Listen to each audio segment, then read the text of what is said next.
Oh, ooh, woo. Oh, all right. Didn't mean to wake everybody up. Just had to do a little knee highs, get my little workout on before we start this sports show this morning. Russell Wilson inspiring me. That's right. Do your workouts at the most inopportune times possible. Hope I'm not waking anybody up while I'm trying to pretend like I'm a leader or something. But anyway, welcome to episode 254. It's the Halloween edition. Woo! We're going to be talking about some stuff that's really scaring us this week, y'all. Well, where do I begin? Matt Ryan being benched. That should really scare him. No African American players in the World Series for the first time since 1950. That's scary enough. Aaron Judge free agency. Baseball GM's wallet should be scared. Rodgers and Brady, both of them need to be scared that their careers is over. Brett Favre being sued by the state of Mississippi, yeah, he needs to be scared. You might be facing some jail time. Lakers, Nets, Sixers, oh my God, what a start for these three legendary teams. Well, Nets, I don't know about, but Lakers and Sixers, oh, they just scare me all the way. But don't worry, you got four handsome individuals who won't scare you, here to talk all about it and calm your fears. But it's Halloween weekend, y'all, so don't be scared. It may be frightening, but we're going to have a fire show. We might scare some of y'all. Woo, let's get started. Ah! What's going on, everybody? Welcome to another episode of the Red and Rev Sports Show. Red and Coach are coming to you live from the ATL show. While Red is coming to you live, where's none of your business. Nevertheless, we're coming to give you real sports talk because we are real sports fans who are real sports athletes who have what, gentlemen? Real sports knowledge. So hang out with your boys, Red, the Reverend, Coach, and a special guest that is coming to us real soon for episode 254 of the Red and Rev Sports Show. And as is our sports custom, we'll turn our sports attention to our numerologist, Coach Patrick. I got to hear this one. Give us something related to that 2, that 5, and that 4. What you got for us, Coach? Good morning, everybody. Good morning. My number 254 is a man who, for years, terrorized people from the linebacker position. He was one of the studs in the NFL, 9-time Pro Bowler, and he actually scored 2 touchdowns playing defense, which is odd for a linebacker, but he scored 2. I had the opportunity to meet him personally, and I found out he's a pretty good guy. We talked for a while, talked a little football at Grady High School, but he is our number 254, Brian Urlacher. 254, Brian Urlacher. All right, man. We have to give you some props on that one. That's somebody we all seen play. Okay. Here we go. No doubt about it. That's what's up. That's what's up. One Brian Urlacher, 5 linebacker, middle linebacker for the Chicago Bears. He was great to play with in John Madden back in the day because that joke from and Rev, he is as big as he is on the field. He's 6'4", pretty big fella. Yeah, he is a pretty big fella, man. That's what's up. That's what's up. Red gave you applause, so you're not in the numbers doghouse this week, man. Oh goodness, yes, I feel good. All right, man. Let's see who's in Revenite Nation representing on today. We got to make sure we welcome Revenite Nation. Joe Black, what's up, brother? He's game day. He's where all the action is taking place in Jacksonville for the big Georgia-Florida game in Jacksonville. Cocktail party. Rick is checking in. I saw her going to a plane in Texas, so she's checking in. I know she's excited after the game 1 win of the Phillies. Yeah, there's something going on with that Phillies magic. They drank some lucky potion or something. Good morning to you, Sister Sylvia Harris. coach with someone recent. Joe Black, cook your food, Joe Black. Dante is in the house. What's up, brother? And Dana Brickett says she's in enemy territory. That means since she's an Eagles fan, she's in Texas. Where do you all think she's located? Dallas. Texas, you know it. And the VP is in the building. He's in the building briefly heading to Benedict's, I guess, tailgate. Is that right? Benedict's tailgate. South Carolina. South Carolina. Oh, regular South Carolina? Yes, sir. Yeah. They got homecoming. My bad. Can you at least slam the gavel while you come in briefly? I mean, goodness gracious. I appreciate you checking in before the tailgate, but at least slam the gavel. You know what I'm saying? All right. Let's see, Joe Black. Okay.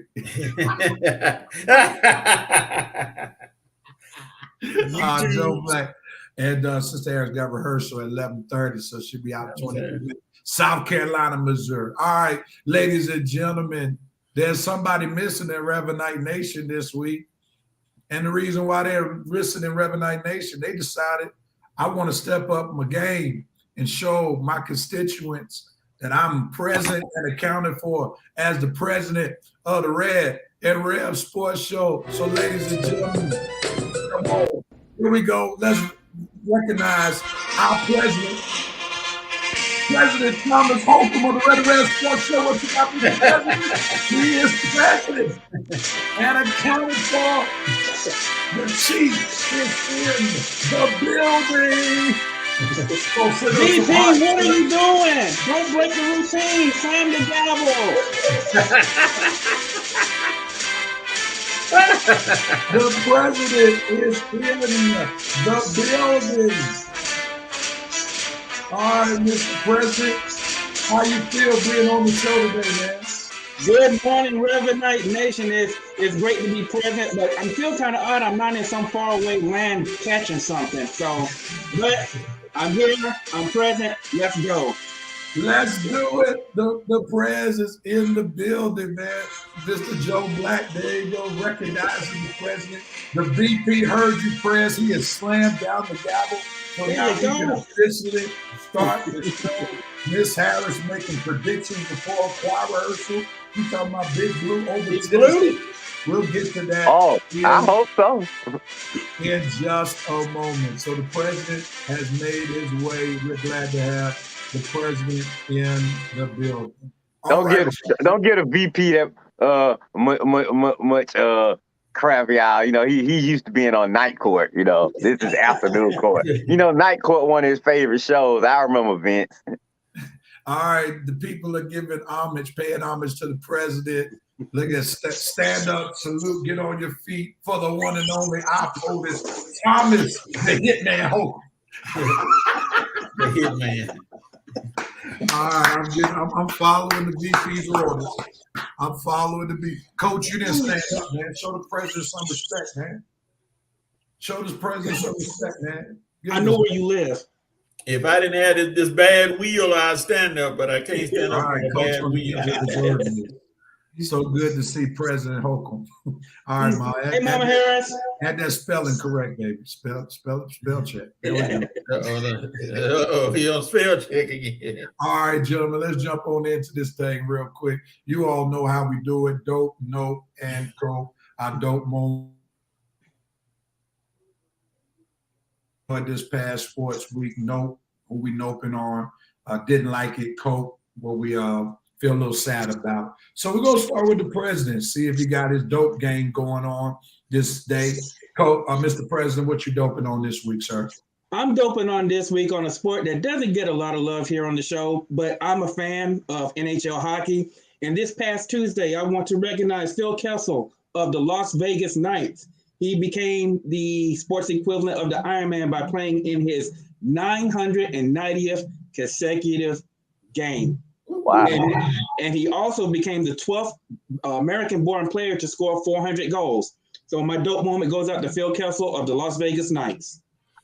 900 hockey games. The president bringing that fire with his stats, with his Now, dope. keep in mind, an NHL season is 82 games. So this guy showed up for 12 plus seasons playing hockey. That's fine. That's fine. Red, since we're going to go around the horn, what you doping on, sir?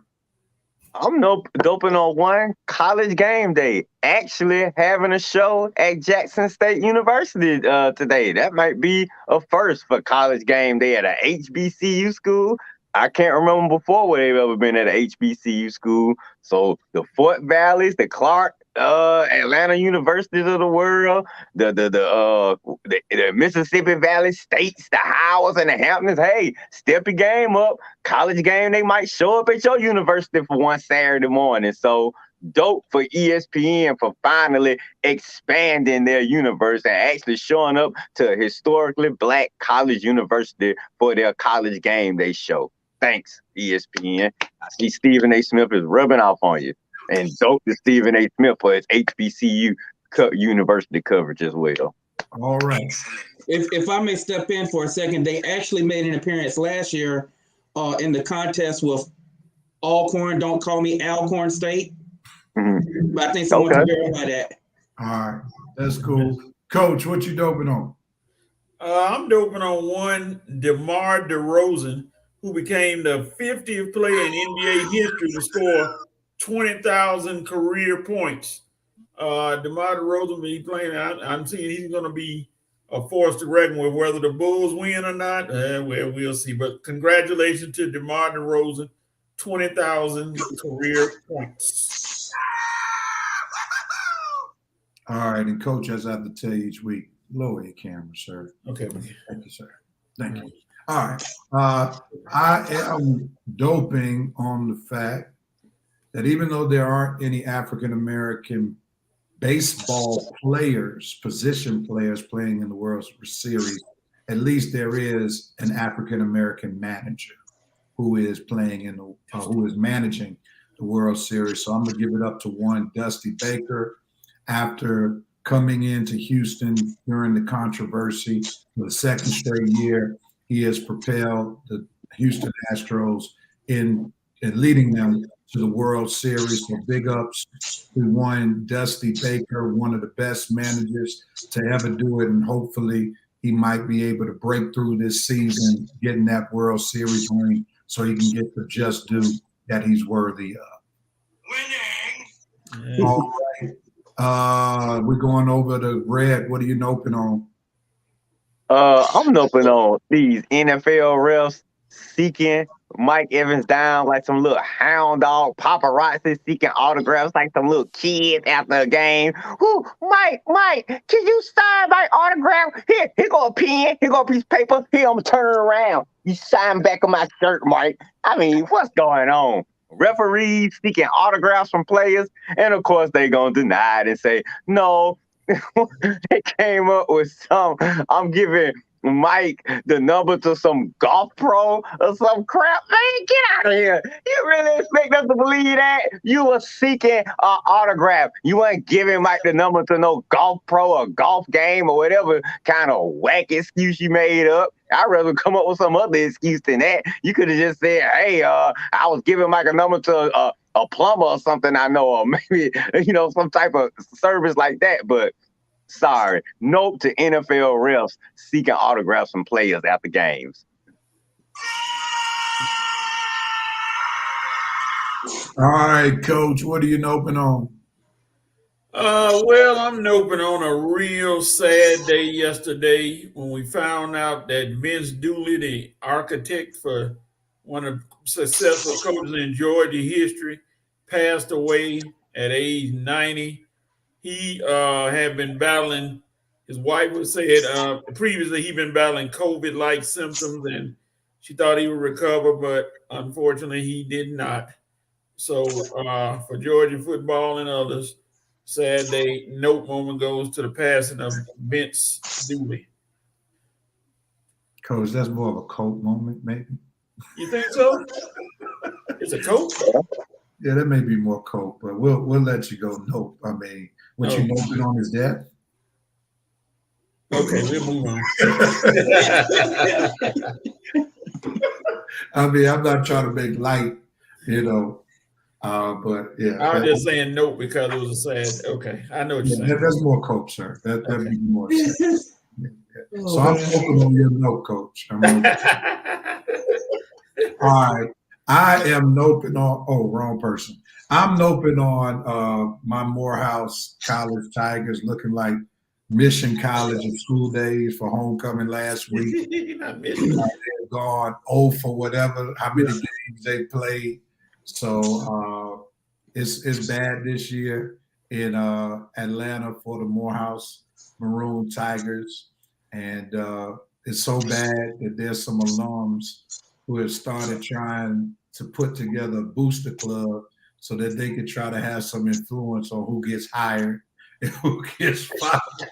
So I'll let y'all know if by chance I get drugged into this booster club. But nevertheless, I'm looking on Morehouse's record this year and how they look like Mission College. That's a fictional school in school days that was written by Morehouse graduate Spike Lee. All right, what are you noping on, sir? Well, growing up as a sports fan, you associate certain players with certain teams, but also in that same vein, you associate certain announcers with certain sports. And word has come that the voice of March Madness, Jim Nantz of CBS, will call his last Final Four in 2023. So we have to cope to the fact that he's going to do something else. He's still a young man, but now we're going to have to break in a new guy. That's a note for me. All right. New guy is the note for you. Whoever the new guy is, your note. It's a note. All right. You see how he picked that up, Coach? Because I was about to get him to it. That sounds like Coach too. But then he dropped that. Who's the new guy? And that's what he took it off. That was brilliant. I got to give the president a little props right there. All right, Coach. You've already given us your coat moment. I'm ready to see what your coat moment is going to be this time. I guess it had to be. It's going to be a huge note. I don't know. All right. Well, do whatever you plan. Do whatever. Okay. My coat moment is going to be for the Brooklyn Nets, because here goes one of their favorite players, Kyrie Irving, getting involved in some again. The Nets are decrying his promotion of an anti-Semitic film, and they got to cope with this dude doing something silly all year long. So here we go again with Kyrie making news again for the wrong reasons. And the Nets got to cope with that mess all year long. All right. You see how he tried to throw the cope in there, but technically that's a nope. Because you nope it to what I did the cope the first time, so that was my nope. It's okay. Right. Yeah. We're going to start testing you before the show. Word. All right. I'm jumping in. I am coping on the fact that Doc Rivers' days might be numbered in Philadelphia, for the news is getting real hot for him in Pennsylvania. Some folk are calling for his head.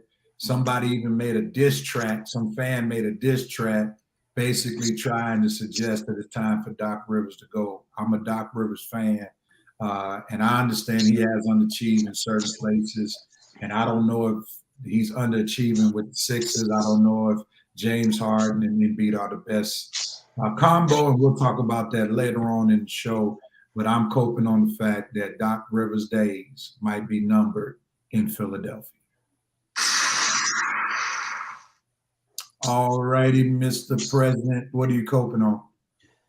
Before I do that, I'm going to pull the old coach move, and I'm going to have to turn my hat backwards and take off my glasses. My head's about to hurt. So for my coat moment, very serious here, especially to the NBA, the WNBA, this Brittany Griner situation, y'all let it go. And I'll tell you why.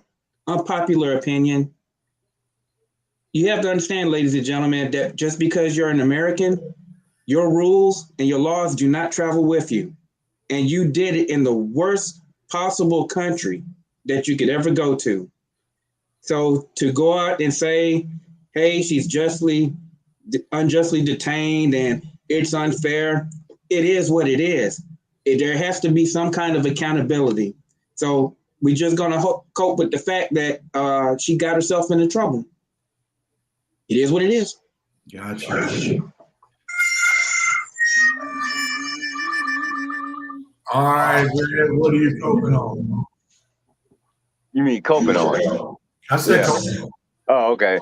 Well, I guess I got to get like Thomas, not to be that serious, but it is a serious topic. We got to cope with Britt Reed. Britt Reed, son of Kansas City Chiefs coach Andy Reid. Well, what we're coping with is that his sentencing in his DUI case is being delayed. Why? I have no idea. It's time to get rid of this moron. I mean, this moron just came out with news that he was drinking at the Chiefs facility moments prior to having that DUI incident that eventually killed a young person. So why we have to delay sentencing in this clown's case, I have no idea what you need to think about. The guy is guilty. Give him his punishment and get him out of here. I mean, come on, the guy has messed up time and time and time again that his own father won't even speak out in defense for him. Mother ain't said nothing about it. Nobody's speaking out in defense of this guy. His dad knows he messed up. He's been messing up his whole life. Why you gave him a job, I have no idea, but I understand. I guess you thought if you gave him some type of livelihood, it would turn him his life around. It will stop him from making stupid mistakes. No, coach, you were wrong. Your son is just an F-up, okay? And he's been an F-up his whole life. It's time to send him away. Hopefully he can learn and think about what he's done while he's doing his prison sentence. But this latest F-up that happened to kill a child is completely unacceptable. Okay, you're drinking at the facility, getting behind the wheel of a car. That is completely unacceptable. Britt Reed, it is time for you to go away.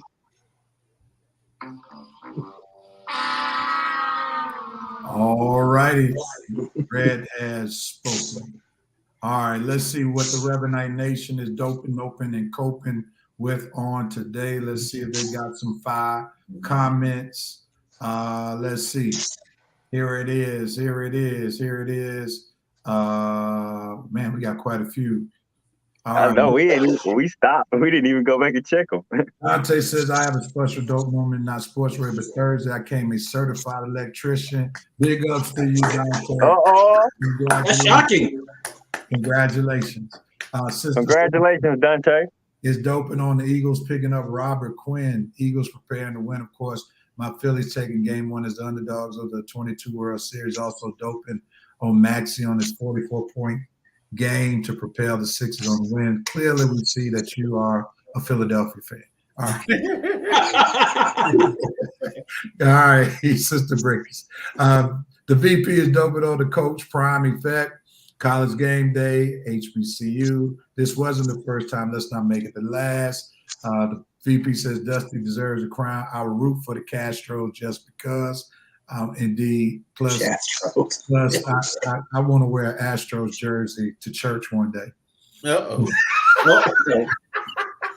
I know Sister Brick is going to give me some heat on that one. Red, the rest was seeking out Mike's dealers. You can relate.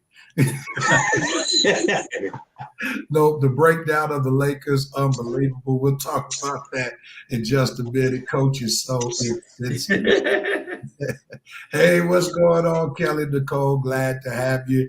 And she's happy that the president is repping one Tuskegee. Joe Black doping on the Falcons somehow in first place. Who would ever thought that this far in the season? Joe Black doping on UGA legend. I guess Joe and Coach found out that that's a note moment. I don't know what book they went to in their definition for note, but okay. Hey, he said, I'm going to die today. They said, no, you're not. Here we go. Coping is going to be a long season in Lakers land. Looks that way. Sister Brick is coping on the continued nonsense of Ben Simmons. You can tell she's a Philadelphia fan. She don't want to leave Ben Simmons alone. Rev, I'm going to leave it. She wear her emotions on her sleeve. Yeah, she diehard Philly all the way. Facts, Prez, know the rules wherever in the world you travel. And indeed, and I think, Prez, you have no disagreement from anybody on this panel, because I think that's the egotistical nature of Americans. We think our rules go everywhere, and we have to realize everywhere is not a democracy, and we have to play by the rules where we are. Like as they say, when I'm in Rome, I got to act like a Roman, and just like when you go somewhere else, you got to act like according to the way they run things. So, it's unfortunate, but we be fooled, man, trying to swap Brittany Griner for some major killer. Somebody, President, you should have noped on that lady keep coming on ESPN trying to make all those guys feel bad, and she threw LeBron in it once again. They trying to keep throwing the guy NBA players into this mess. What does that have to do with Brittany's issue? Stop trying to make folks feel sorry and try to bring up LeBron and all this. If it was somebody else, no, it ain't nobody else. It's her. LeBron would have been out of Dodge in Russia when Russia went to war in Ukraine and knew there were going to be some American assistance. LeBron would have been nowhere near Russia, and then LeBron would have never had any weed or anything in his duffel bag.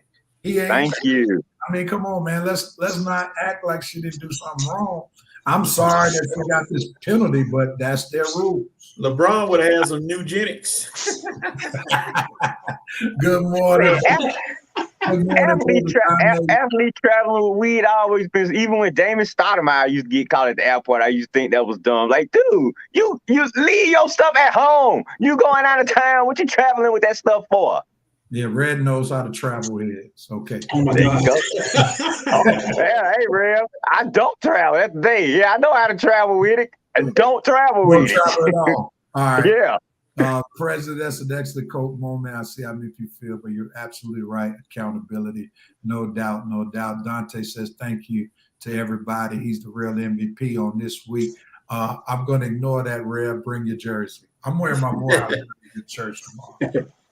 But I do hope I can wear the Astros jersey one day. It's going to be a Dusty Baker one. Hey, Rev, man, I want to check the collection plate that week. Might be a little short. And that's part of the way I get paid, so I may want to hold off on that. Maybe wear it for Bible study. How about that? Yeah, there you go. The audience may not be that big. Oh man! All right, gentlemen, that's good stuff. Thank y'all, Reverend Knights, for letting us know. Let's jump into these picks real quickly. We're gonna see where we are. Did anybody get any picks from Armani? No. Somebody said he was gonna send them in. Text him, let him know. He gets on that ship and loses his mind. Don't know how to put picks. So, but let's see where we are. We know the president is on for the first time. He's going to join us with the pickings, but he's not on every week, so his name is not up there. But let's see where we are in the standings real quickly, so that we can see where the movement is. And last week, Red went 5-0. 33-14 is his overall record. The good Reverend followed suit, went 5-0. I'm 3 games behind Red. Coach, 2-3. Got a bad week. 31-16. He's 2 games behind Red. I picked an alcoholic. Lord have mercy. Armani is 3-2. He is 8 games out the mix. All right, so that's where we are. Red is in first place, 2 games up on Coach, 3 games up on me, and 8 games up on Thomas. So Red really doing something. I guess, Coach, the pandemic is phasing out. That's why you're not on top. See, here it goes again. It's still going on. It's still around. I mean, oh no, Coach. You're a pandemic guy, man. I mean, I'm just saying. That's all right. I'm gonna wear a mask. I'm gonna wear a mask the rest of the year. Yeah, man. You need masks to be in first place. All right. Things getting back to normal, Rev.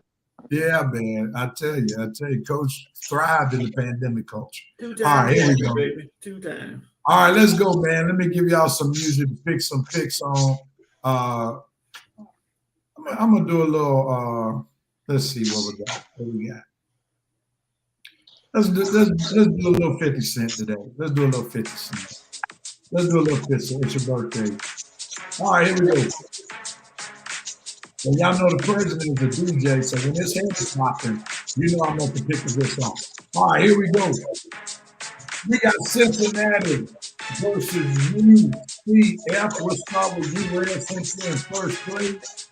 Who you got, Red? Well, I was trying to bring this game up. UCF is at home, and they are looking pretty good this week. I mean, Tennessee, the reason they ranked really, I guess they first place in their own conference, but if I can just get this dog on, okay, here we go. But I think I'm going to go UCF today. I'm going UCF over number 20th ranked Tennessee because I think they're the much better team. They're at home. They probably play a little bit better competition, if I ain't mistaken. But no matter what, I'm going UCF. I'm going UCF today over Cincinnati. Coach, who you got? I'm gonna go with Cincy. They've been on a mini roll lately, so they struggled a little bit, but hey, they managed to pull the games out. So I'm going with Cincinnati. Oh man, this is a tough one, man. I'm looking at the last 5 of Cincinnati. They just be barely beating people like SMU. They beat UCF 28-24. Then when I look at Central Florida, they beat Georgia Tech. They beat FAU. They beat SMU by 22. I'm going to go with UCF to beat Cincinnati at home. Mr. President, who do you have, sir? You just made my point, Ray. Cincinnati, although they did great in their last 5 games, they kept it too close too many times. They're going to blow it this time. UCF. All right. So, Coach is the only one jumping on that Cincy train. Let's move on to the next game. Coaches, on you, Notre Dame versus Syracuse. Who you got? Well, this is an important game for both of them. Notre Dame, if they want to get back in the ranking, and then Syracuse wants to try to stay up in the ACC. They don't need a free fall. So I guess I'm going to still go with Syracuse because of the better defense than Notre Dame. And unfortunately, Notre Dame, their head coach is going to experience his first year growing pains and going to struggle. So I'm going with Syracuse. All right, I'm definitely going to be with Syracuse as well. The only loss is a close one at Clemson. They had Clemson on the ropes, made too many turnovers. They beat NC State 24-9, who was also ranked. Notre Dame has struggled in weeks past, so I'm going to go with Syracuse to win in the Carrier Dome, especially since they're home. Mr. President, who you got? Both teams 4-1 in their last 5 games, but Syracuse can do it in a convincing manner, so that's what I'm going with. I'm going with Syracuse. All right. Red, are you going to go with the crew or are you going on your own? It's unanimous. All right. So Red is rolling with Syracuse. With Syracuse. That's right. As well. All right. Coach Freeman didn't make it to that. All right, here we go on to the next game. It's for me. Wow. This is a ranked game. Oklahoma State against Kansas State. This game is at Kansas State. I'm looking at the last 5. Man, Oklahoma has been playing well. They did lose a tough one to TCU at TCU in double overtime. They beat last week Texas. Then when I look at Kansas State, they lost at TCU last week, and they lost earlier to Tulane. Hey, they did beat Oklahoma, but that was when everybody thought Oklahoma was good, and we now know the truth. I'm going Oklahoma State to go on the road to beat Kansas State. Who you got, Mr. President? This is a tough one. I'm going to pull an upset. I'm going with Kansas State. Okay. Any particular reason why? Nothing in particular, but I'm smelling an upset somewhere. This will be the game to do it. All right. Are you smelling what the president is cooking, Red? Hey, don't forget 2 weeks ago, y'all laughed at my TCU pick. Red, are you smelling what the president is cooking? Oh no, I smell it. I'm smelling that mullet that's been winning the last 3 weeks. I don't know why I'm smelling it, but I'm smelling it. It don't smell too good, but it's been doing good enough because it's been winning. And Kansas State, they got a good record.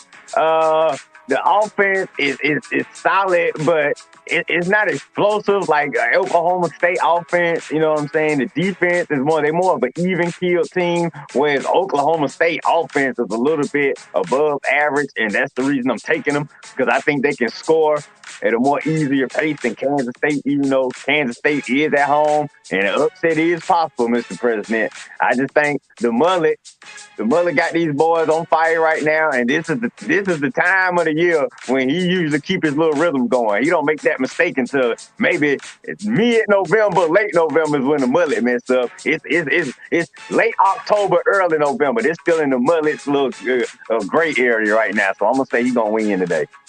All right, man. That's the most I've heard about a mullet in one. I guess he's gonna mull it over. I know, man.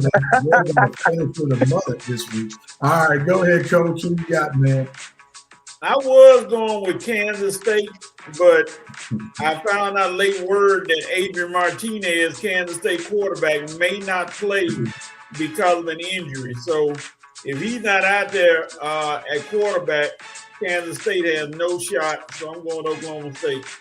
All right. So we got 3 Oklahoma States, and the president said, y'all doubted me about my upset pick 2 weeks ago. Y'all doubt me this week again. So we'll see if the president, what he was smelling, was actually a sweet football aroma or not. All right, on to the next. Hey, winning is an odor. All right, Mr. President, it's on you, the tough one. Old State against Penn State in Happy Valley. Who do you have, Coach? Mr. President? This won't be so tough. Ohio State is going to run away with it. Wow. He said run away with it. Like, now when you say run away with it, what's a runaway with the score? They are going to run away with it. You did the point spread is 15.5. You believe they're going to cover that? They're going to cover and then some. Okay. All right. The president has spoken. Where? Who you got, sir? I'm with the president all the way on this, man. James Franklin, 2-19 versus AP top 10 schools. Now check this out. The most Penn State has scored this year is 45 points. The least that Ohio State has scored this year is 49 points. Like the Prez said, this is going to be a run away. I don't care if it is at Penn State. Ohio State, I heard Isaiah Thomas talk this week about how when you play teams, you get up because you finna get your stats ready. That's what Ohio State thinking about Penn State. Y'all, we finna go in there and make our stats look good. Marvin Harrison Jr., that receiver that just came back, they licking their chops. Hey, fellas, we finna become a top 10 pick today with our stats. We finna have a ball up in Penn State today. So I'm going Ohio State in a runaway, maybe 50 points at least over Penn State. Wow. Ohio State, baby. All right, Coach, jump on in there. Who you got, man? The star for Ohio State, they got bad news again. The star wide receiver, Smith Najiba, is out again with a hamstring injury. He cannot seem to get that hamstring to work, but he has not played pretty much, but he hasn't played a full game all year. And Ohio State is still rolling over people. So, hey, whenever he comes back, that makes them more dangerous. But right now, they're dangerous enough. And James Franklin, the whispers have started, my brother. They're talking about you, and it's not good. Ohio State easily. All right, I'm making it unanimous. Let's go with Ohio State. On to the next game. Red, tell us why Georgia's going to beat Florida. Because we're Georgia and they're not. Now, We just gonna do our thing, you know. We're gonna go in there, run the ball, but I hope we ain't looking past them. But look, Florida is just not a good team this year. I mean, I can't think of anybody big they beaten. Every time I look at Florida, they usually getting beat by somebody or choking the game away or having a close game when it shouldn't be that close. Now they playing the number one team in the country, and I'm supposed to be worried about Florida. I don't care if it is cocktail party. Georgia is on a mission, and that mission is to seek and destroy that team we got next week. But before we get to them next week, we got to destroy this team. So this is just our appetizer before the main course next week, real. So these are chicken wings before that filet mignon come next week to Athens. And we finna just throw some little dressing on our chicken wings, put our little celery up there. Just gonna chomp on them a little bit, and we're gonna be ready for that main course next week in Athens, baby. But Florida goes down, and you know why they go down. They ain't gonna stop our run. Our defense is too ferocious. Kirby is a master at Gators, baby, and just killing Gators. Kirby gonna be Crocodile Dundee down there at the cocktail party today, baby. So UGA. All right, Coach. We see that Kelly wants to share that there's going to be an upset today in Jacksonville. Are you joining Kelly, I know Kelly ain't hating on nobody. Her toilet bowl yellow jacket. Go ahead, Coach. Who you got, Coach? Well, if Anthony Richardson is allowed to get loose, it could be a closer game than people think. But he has struggled, 6 touchdowns, 7 interceptions, and just not the person they projected at the beginning of the year. So I know what they call it, those rivalry games can be close, but Florida, if Richardson doesn't do anything, y'all are done anyway. So Georgia. All right. I'm going with Georgia. Of course, the running game is going to be too much. Plus, they're going to put Richardson in a lot of passing situations, and that's not his forte. He likes to run the ball. So I can see a lot of third and longs, and that's what Georgia's defense is going to be. So give me Georgia. Mr. President. Yep, the Gators are going to be the proverbial speed bump for Georgia. Don't be surprised if they're up at least by 28 before halftime. Georgia takes the win. All right. Let's move on to the last game that we're picking. It is Kentucky versus Tennessee. Coach, it's on you. Now, Tennessee had that little warm-up game last week against Tennessee Martin. Y'all know, you know what that's going to be. But now, Kentucky, Will Levis, their quarterback, has fallen off. At the beginning of the year, they were talking Heisman Trophy. Now they're not even talking participation trophy for him. He suffered a little bit. This may be the game that he can get himself back in somebody's good graces. And Kentucky defense is stout. They're not allowing over 300 yards a game. But to use Thomas's paraphrase, there's going to be a hooker out on the street. And Tennessee going to win. Tennessee wins. All right. I'm going with Tennessee as well. And they're getting arguably their best wide receiver back, Brother Tillman, is back from the injured list. They have more potent receiving core that is already pretty potent without him. So Tennessee is going to run wild on the Wildcats, and somebody get ready to give Sister Harrison Coachfield some aspirin because her head's going to hurt seeing all that orange and white going in the news. Go with it, Mr. President. Who you got? Well, Mama Harris, I hate to break it to you. I know you have the faith of a mustard seed, but this is going to be the point where they can't cut the mustard, they can't catch up. So relish the thought that Tennessee will win. Not the mustard seed. Faith the size of a mustard seed. Right. All right, go ahead, Red. Who you got?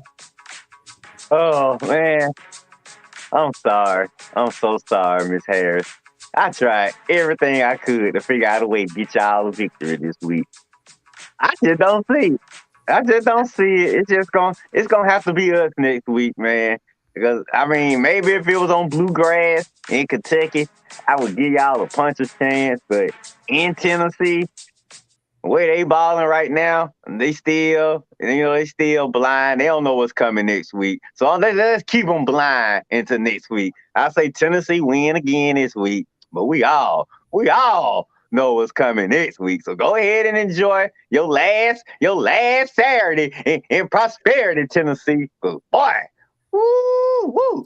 But yeah, Tennessee will win this week on their home at Florida. I mean, against Kentucky. Hey, question: Did Kentucky not allow a 300-yard passer or rusher? No, overall they're not allowing over 300 yards overall. That'll change today. Yeah. Are you talking about total? They ain't allowed 300 yards on offense? Total. Oh, man, yeah. That'll be changed by the first half. If they stop them today, oh, man, I'm going to be mad. I didn't take the upset, but I don't think so. I just can't see it. If Tennessee, if everything they say they are, you can't get beat by Kentucky now. Not on your home field. All right, gentlemen, we're jumping into this HBC report. Get ready, Coach. You ready, man? We got standing this week. This HBC report sponsored by Mississippi Valley State. That doesn't make any sense, right? Come on, Coach. Okay. Give it to us, man. Here it is. Ladies and gentlemen, here we go. Looking at the standings, you got Jackson State on top of the heap at 4-0 in the conference, 7-0. Followed closely by FAMU. Their only loss is to Jackson State. And then you got everybody else fighting for third. I think it's just between Jackson State and FAMU. In the West, Southern and Prairie View are locked in a good battle for first place. Southern has gotten hot and won 4 in a row. Prairie View stumbled a little bit, but they're still at 3-1. Texas Southern Alcorn lurking somewhere deep in the background. All right, on to the game. As we know, the Boombox Classic, the big one, on ESPN Plus or 3, one of the two. I hate that. Southern playing Jackson State. This one is huge. This one is for all the marbles right now in the SWAC. Then you got Alcorn against Brandon. Alcorn cannot afford to stumble. Bethune-Cookman and Prairie View, that could be ugly real fast. Texas Southern against Lincoln of California. I don't know them, and they probably don't need to be known. The Magic City Classic, Alabama State and Alabama A&M in Birmingham, Alabama. That one is going to be well attended. That's going to be a shootout. And UAPB, who has a new coach, I don't know who he is, but I don't think he wants anybody to know who he is, going against FAMU, who's trying to keep up with Jackson State. All right. FAMU's homecoming. Yep, that's right. It's homecoming at FAMU. Okay. In the MEAC, interesting standings overall. South Carolina State is leading, tied with Howard in the conference at 1-0. Everybody still got a shot. I don't think Morgan State has a shot, but hey, they're only 2 games out with, I think, 4 or 5 to go. So is anybody. North Carolina Central to pull off catch up. All right, on to the game. They got some games that might have some importance. Speaking of that, SC State homecoming, I believe, against Morgan State. That could get ugly quick. North Carolina Central playing Delaware State. Central is looking to keep pace. And as well as Howard going against Norfolk State.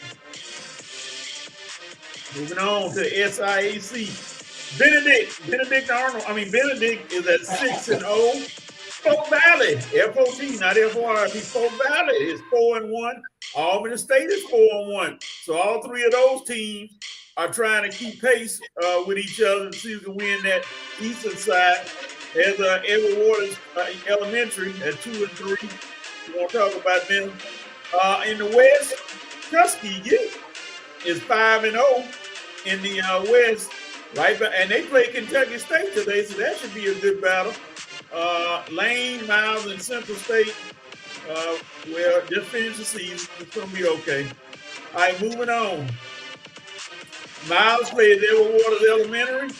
Kentucky State and Tuskegee. That's the big matchup today in Tuskegee. So that one should be for first place. Lane College playing Central State. Albany State against the House, and I don't know if that house has a leak in the roof, but something's going on at Morehouse. Benedict is playing Clark Atlanta, and Savannah State and Fort Valley. That should be a good one. Going at each Fort other. Valley. All right. And the CIAA, Virginia Union and Charwin. One is 6-0, one is 5-1. Virginia Union has not lost this year, so they look to keep their winning streak alive. And on the southern side, Fayetteville State has a 2-game lead over Shaw and Winston-Salem, so Fayetteville State trying to hold on to their lead. Let's look at the game for today. Elizabeth City State against Bowie State. Lincoln against Virginia State. St. Augustine's against Livingstone. Virginia Union and Chowan. There we go. That's going to be a good battle. Winston-Salem against Johnson C. Smith.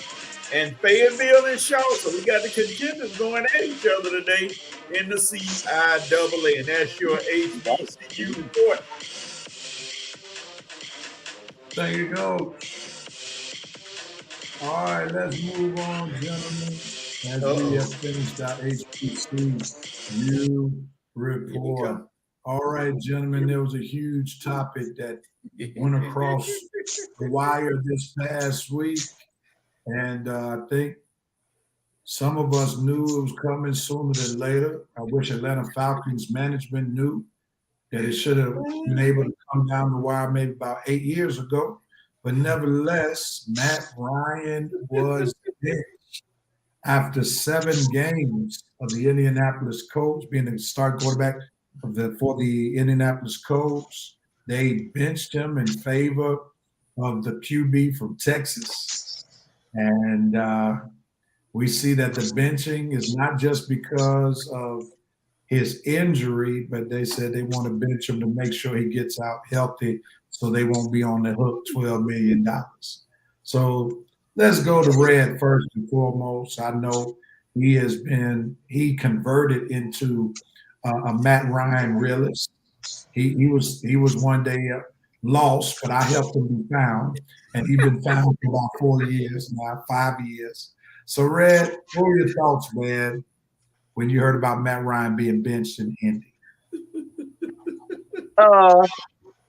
Besides feeling complete validation from all the Matt Ryan apologists I've had to listen to and deal with the past few seasons, like I say, besides complete validation, nothing but I felt this was coming and it was expected. I mean, I don't see how it could have been surprising. I mean, the guy was leading the NFL in every turnover category imaginable. Fumbles, interceptions. I mean, whatever you can create a turnover category, he probably would have led the NFL in it. So, I mean, you turn the football over, your team is winning in spite of you. I mean, your once great offensive line has been reduced to shambles now. The running game that I heard so much about, that's been inconsistent. I mean, it's like he took the problems from the Falcons and took them to Indy and made them problems over there. I mean, The problems that you heard with Indy were the same problems you heard with the Falcons the past few years. Bad offensive line, inconsistent running game, coach on the hot seat, changes got to be made in the organization. Well, that's what you heard with the Falcons. You get over to Indy, what's going on? Coach on the hot seat, inconsistent running game, bad offensive line, changes throughout the organization. I tell you, if one thing we know about Matt Ryan, he is very consistent in what he does, which is a whole lot of nothing. He'd be a great politician. He talks a good game, but in the end, he delivers you a whole lot of nothing. Just like his fans. They talk a good game. Yeah, Matt Ryan is, and Matt Ryan that. But at the end of the day, what do they have to show for their Matt Ryan fandom? A whole lot of nothing. Just one little silly MVP that was won by the coach in San Francisco and no rings, okay? And that's what it's all about. That's what we judge NFL quarterbacks on. Championships. They don't play a dependent position. They play the position, okay? The receivers and running backs and all the other positions on the team are dependent on them. They judge their careers based on what my quarterback can do. Well, if my quarterback can't do nothing, then what good a shot is my career going? Not playing with that quarterback. So, look, it is what it is. Matt Ryan had 14 years in Atlanta. He showed us some promise, but in the end, he gave us the same thing he's giving Indy in 7 games, a whole lot of nothing. Jump in there, Mr. President. What are your thoughts? Well, I'm gonna be a lot more shorter than Red, and as Dennis Green has said, he was who he thought he was.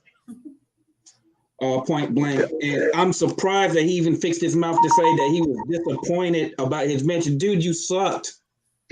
Point blank. And I can see why Rev has become what we call the emotionless Falcon fan. And to be quite honest, Marcus Mariota, he wasn't my first choice, but he's growing on me. And at least I can see some positive things. But and apparently, the problem wasn't the line in Atlanta. He took his problems to Indy, and you see where they are. So I'm not surprised at all. Thank you, Andy. Hey, Mr. President. And Mr. President, check out Falcons line now. Now the Falcons have a top 10 O-line now. It's funny how great the Falcons O-line has become without one player standing behind it like a statue all game long. Top 10 ranking, and we haven't done that in 15 years. Exactly. Top 10 rank O-line. And you heard all last year, oh, we need to get some O-line help. You would have thought all our O-line was trash last year. Man, we got pretty much the same line except for maybe 2 players. Caleb McCary, he getting love now. Lindstrom always been a good player. Jake Matthews, he ain't been that great, but he been solid. But behind Matt Ryan, all them guys were trash. Yeah, Coach, jump in there. Poor Matthew Ice, I tell you, it's just a sad day. Matthew. I see nothing but poor things in his future. Maybe the cut doctors may come out if Sam Ellinger can ball, and they just may say, hey, we may have to cut our losses and eat this contract. He's just not right there for them. I don't know what caused the decline. It can't be old age, I don't think. It may be deterioration. I'm just going to put it out there. Let me just stop beating around the bush. It's his shoulder. I'm telling y'all right now, his shoulder is no good. He used to be able to throw flutter balls 30 yards. Now he can't throw 15. I'm sorry. It's his shoulder.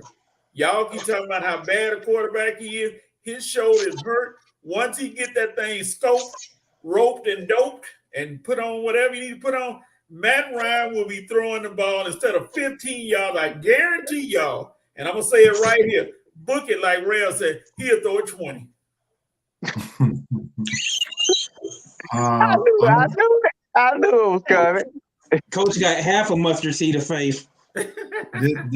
This is my feelings toward Matt Ryan being benched, and I hope it leads to his football career as a whole being benched.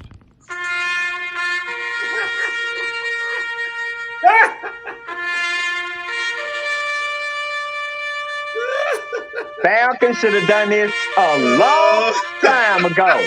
It's a shame that we had to trade this man to Indy for them to do the right thing. But finally, somebody is doing the right thing. Go ahead, Thomas, and shoot the salute, man, because this guy, this shows you how dumb the Falcons are. We held on to this guy 4 years too late. He was done after that awful Super Bowl loss. He tried to make up for it the following year, but he couldn't do it, and we held on to him 3 more years after that, man. Indy said, nope, 7 games. I saw all I need to see. Done. Thank you. Good night and goodbye. Matthew. No doubt about it. All right, we're going to go ahead. I was going to say, and don't worry, if he's not going to be there next year. Indy will be a fool. They got certain contract guarantees as if he's on their roster at a certain point that it will be guaranteed. That's the main reason they set him down. He's not gonna reach none of those guarantees, and they're gonna cut him. Watch the next storyline with Matt Ryan is gonna be Matt Ryan released, and we're gonna come back on here and celebrate again. Watch, Matt Ryan released is gonna be the next storyline. We should see Matthew Ryan jailed for stealing money for so long. That's what we should see. And Matthew should take the cue from Tom Brady. Don't prolong your career. You got 4 kids and a good wife. Go home to them, celebrate your money, and be done with it. Be done with it. You had a good career. Go home and don't do like Tom Brady, unfortunately, and try to prolong your career, which is null and void, and go on and celebrate. You did good, Matt Ryan. How many years he played? 11, 12? He's going to be good. I'm trying to figure out where the other 2 kids come from. Well, how many kids he got? How many kids he got? I think he's going. He's going to go home, coach. He'll be on TV soon. I think Matt ain't crazy. He know it's over with. That's why he's making the statements. But he ain't. Eddie. He'll be on ESPN next year. Let's move on real quickly. I need y'all to add into our new segment. Picture this. We'll go around the horn. Webinite Nation, feel free to type in what your picture this is. This is a statement that speaks to this picture. So I'm going to let Coach, Red, Mr. President, type in your responses in the chat. It's only one statement. Type in your comments so I can pull it up on the screen. Type in your responses.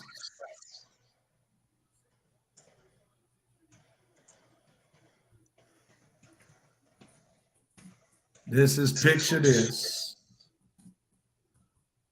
Make sure you hit send.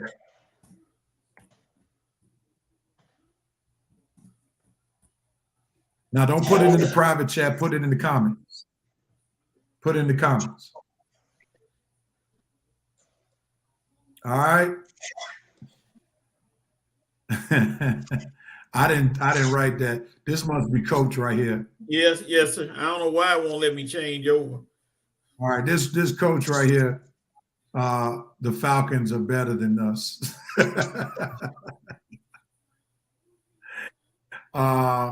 The VP said if Gallup into the bench was a person. The president said, I wonder if I left the oven on.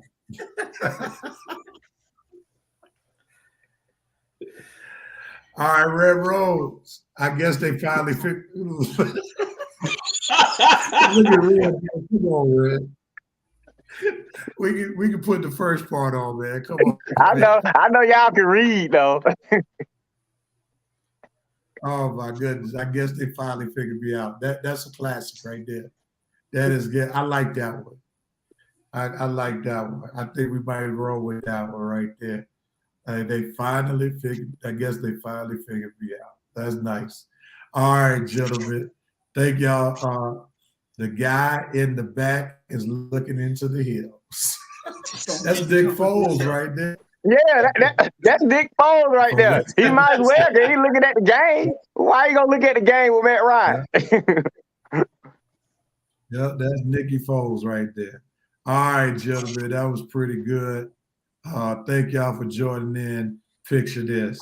All right, we reached the halfway point. It's halftime of the Red and Red Sports Show. We've given NCAA. We talked a little Matt Ryan. On the second half, y'all know what we do. We got our NFL pick'ems, and we got some basketball and our 5 for 5. So we'll be right back after halftime of the Red and Red Sports Show. We'll be right back. Peace. Let's go.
And we are back for the second half of the Red and Rev Sports Show.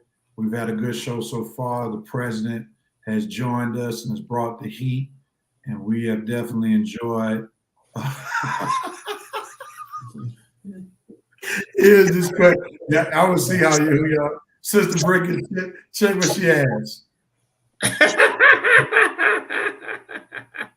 Where's Waldo? You don't know who she talking about? Yeah. Yeah. You got it? You know who she asked? Where's Armani? Yeah. He had to work today. That's why you didn't see the piano. Oh man, she said, "Where's Waldo?" Waldo. That's funny. You know what? At first, I thought she was talking about Buddy from Earth or so, but I thought that's what she was calling our money. Oh man, that was funny. All right, man, that's funny. All right, Miss Dana for the dub. Yeah, she killed them with that one. All right, gentlemen, let's get ready for our 5 for 5 segment. In this segment, each of our panelists will get 1 minute to talk about the topic at hand on their own. 45 seconds as they talk. They will have a solo shot. Once that 46-second hit, then they will go into a group shot. After that minute has been spent, if they keep on talking, they will be muted, and we'll go on to the next person. Reverend Nation, feel free to put in your comments while the panelists are speaking on it. We'll come to you all's comments right after all three of our panelists have spoken, and then whatever little time we have left, Rev will chime in, or the rest of the panel will chime in with any additional comment. Our first topic on the board is Aaron Judge's free agency. The New York Yankees outfielder is officially a free agent even after his debacle of a postseason. So we'll see what happens in the offseason. All right, somebody got some background noise going on. Let's try to. Somebody got some noise in the background. But here we go. We're going to start with you, Red. Get ready, Red. I'm going to start the 5 on it. 1, 2, 3. You're on, brother. What you got? Well, Aaron Judge is a free agent. Finally, this man, after being in New York his whole career, putting up big-time numbers, now he gets to decide where he wants to play. Oh, I've been hearing the Dodgers are going to break the bank and offer him whatever he wants to get him over there. And I'm hearing the Yankees are not even talking about breaking the bank. Like, they having a set price, and they may not go above that number. Since when are the Dodgers going to outbid the Yankees on their own free agents? Lord have mercy. If this guy ends up in Dodgers playing with Mookie Betts and Freddie Freeman and Cody Bellinger and all those Dodger guys, I still won't be afraid. No, the Dodgers can sign as many bats as they want to, and the Braves will keep signing as many clutch pitchers as they want to. But it'll be interesting. It will be interesting if you move from the Yankees to the Dodgers. but my Braves will be ready for it no matter what. So let's chop on. And Aaron Judge, congrats, because you about to get paid. Coach. Aaron Judge really didn't do himself any favors by having a terrible, and I do mean terrible, postseason. Not even batting 200, and all them home runs he hit didn't do any good. So here's a dark horse team that may shoot the shot at him: the San Francisco Giants, Ooh, because it's heard that his family, mom and dad, live near San Francisco, and San Francisco said they are tired of getting outbid by the Dodgers and the Padres. So they're gonna open the wallet up for him to get him to come home, and they may land him. And the Yankees got kind of an advantage because of his postseason. So it may be between the Yankees and the Giants. Mr. President. To open their wallets really big, and I will predict that his deal will be no less than at least $300 million. And I think he'll be looking for something around the $35-36 million range. So he's put himself in a pretty good position, even though his postseason kind of sucked. So just sit back and get ready to get that bag. All right. Let's see what Revenant Nation has to say. Oh, what's up, Pastor Donald Kelly? Glad to see you today, sir.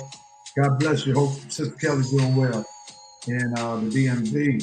It's going to be interesting to see what Aaron Judge does. I've heard Justice Coach said that San Fran may be the top bidder for one Aaron Judge. So we'll see. And that field is definitely very kind to power hitters. yeah. He likes those power hitter friendly fields because Yankee Stadium is definitely power hitter friendly. So that would be an interesting station for him to go to. Any closing comments?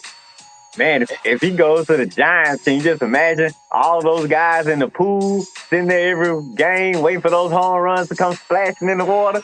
Man, Yeah. it'd be more than a few boats out there. For sure, for sure. On to the next topic. We got Rodgers and Brady's decline. Both of them are having very subpar years for their stature. So we'll start with that. Coach, it's on you. Jump on in there, Coach. That commercial that LeBron James got against Father Time, that commercial needs to be scrapped as far as these two, because especially in Tom Brady's case, he made the comment, and it was a joke, but somebody made it seem like he said, I came back to this, but it's you, Tom, and it's you, Aaron Rodgers. Both of you are suffering through your worst season, and if it doesn't get any better, hey, you've had great careers. You're going to the Hall of Fame. Let it go and go home. It's okay. It's okay. Mr. President. I hope that this wasn't the case of staying in too long, a la Evander Holyfield. Aaron Rodgers, I was not surprised of his decline. But as far as Tom Brady is concerned, like I said in my personal page, his next game, he's going to come back hotter than the Mary J. Blige album after a breakup. I'm not worried about him. So I think Brady is going to right the ship. Rodgers, you had a good run. Bye. Wow, Red, it's on you, bro.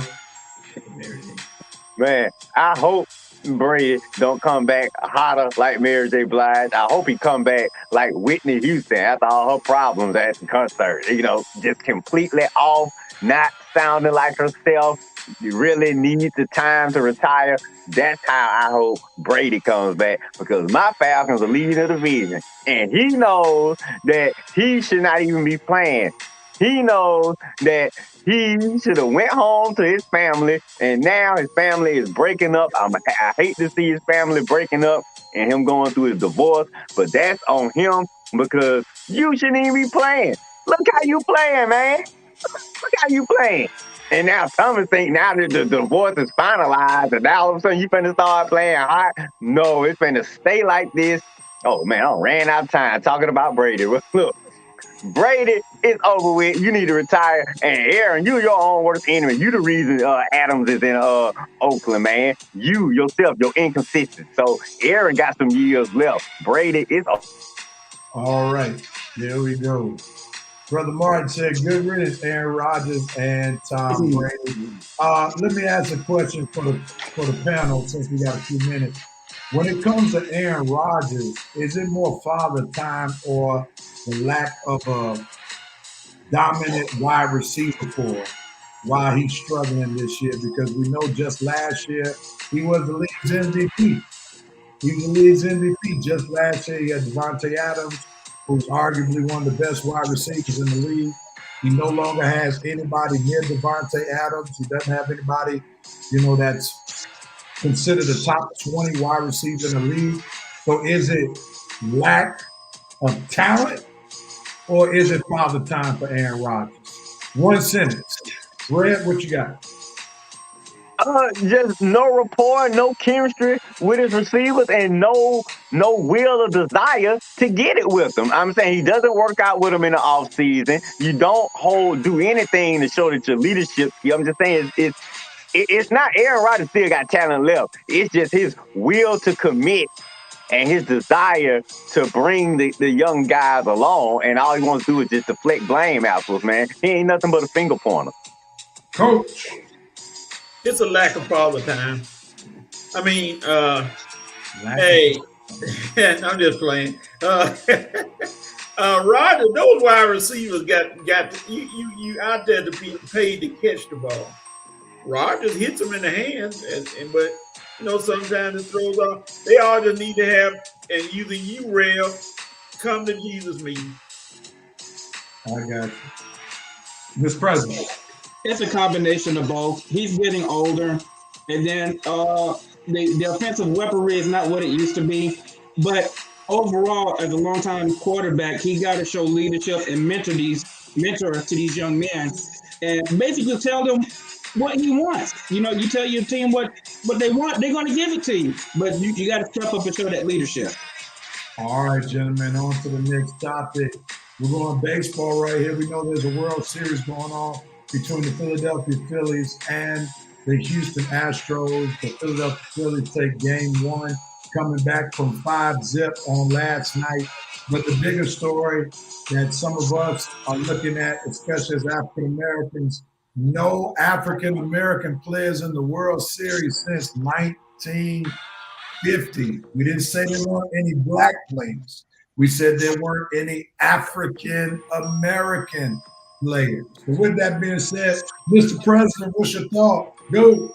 Oh, you're going to need more than a minute and a half, and let's look at the bigger picture. I posted this on my personal page, and I actually had a cousin who has a son playing baseball, and he's spending on an average $2,700 to $3,000 a season. So one of the biggest obstacles in baseball is the cost, especially for travel teams. And to be quite honest, baseball is really not a sexy sport. You play in high school, you play in college, you get drafted, and you're languishing in the minor leagues. It may be years before you get called up. So a lot of these parents now are pushing their kids to play football and basketball and sparing no expense on that. All right, Red. I'm gonna piggyback off what the president started and saying it's a culture thing. It's a pace thing. A lot of young African Americans see the road to prosperity, financial prosperity is quicker, and NBA quicker with the NFL. And baseball, it's a lot of it takes time, and then you got to have a lot of people more in control of your career than you are. In NBA, NFL, college football, you get exposure. In college tournaments, you get exposure, so you know when you come into the sport. Baseball, you make languish in the minor league for years and years and not even know who you are. I mean, the Michael Harris story is an anomaly. These young guys that are coming up this quick are anomalies. This is not usually how it is in baseball. Now, I'm hoping this is where it's leading to. So maybe we can see the guy from Mays High playing next year. I hope it leads to more guys getting called up quicker. I hope MLB realize this is the way to get more fans. Call them up quicker. Woo! All right, I'm done, Real. Call them up quicker, though. Red, what you got to say about that Michael Harris story? Uh-oh. The kid is not my son. I mean, you look around. I've seen East Cobb baseball and some of these baseball programs. It's just the cost is killing it. Like Tom, it's killing these parents. You have some kids that wanted to go, but they can't play because of the cost. And then plus, you playing every weekend. Every weekend it's summer. The kids can't enjoy themselves because you running ragged to death before they even get to high school or college. And you only get a scant few that get those big bonuses when they get drafted. So that has a lot to do with it. All right. Brother Martin said, let's go Dusty Baker. The VP says, baseball is an expensive sport. It would be nice for former black players to contribute as much as they can to these kids and beyond to promote the game. Like Piper are on it all day long. White people. Black kids need to understand there's longevity if you make it in the sport, potentially make a ton of money. Now, I'm going to take another side to the story real quickly. I actually think we're going to see an influx of black players. And you're going to see an influx of black players whose families are middle class. All right? Because we know that with all the concussion talk, there are going to be some kids that would have normally played football that their parents, particularly their mothers, won't let them play football. And if they have a little extra money, those kids will be pushed into baseball. I have a cousin right now who plays baseball for USC, Southern California, out in LA. And I know my cousin, who was his mother, was not going to let him play football, but they had to go to put him in baseball, and we've seen him ascend. So I think we'll see some middle-class black families push their kids into baseball, because let's remember, within the past few MLB drafts, we've seen quite a few African-American young players drafted. So I think we're going to see a little influx, but surely we're not going to see the amount of black players that we used to see when we all were growing up, because every team had a star black player on their team. Any closing comment? Yeah, Well, there was a reason I played baseball in high school. I tried football. I got hit one time, and I told Dad I didn't like getting hit. So. Go ahead, Red. Close it out. I agree with you, Red. I think it's with the young man drafted from Mays High, Tremaine Johnson, I think is his name. I think there are going to be more players like him, and there should be more players like him. And I think teams, what will help the game if teams start calling up guys like him more quicker. Like, you know what I'm saying? Get them out there and expose them so we can start seeing the fandom pick up. I wouldn't be surprised if Pittsburgh call up the young kid from Mays this next season. You know, just to get them out there quicker so people can start seeing the young. You don't think so, Coach? You haven't seen his batting average, have you? Oh, Lord. Well, like I said, you got to know these kids need to learn. It's going to take time now. But you got to be committed. I think once they get the commitment, but realize that the financial prosperity can be longer than their football money. That baseball money lasts longer than their football money. Real. Yeah, go ahead, Coach. Do you think the success of Michael Harris will help? I think it'll help locally. Just around the Atlanta area? I think if the Braves win another World Series and if he did something major, then that would help nationally. But I think locally, it would definitely help. Especially since he got brought up so quickly to Red's point. I think he's only been in the minor league 2 years. But then you got players like, we know someone out of Wheat Street Baptist Church, Teddy Benson. He plays for the Cleveland Guardians, and it's taken him a while.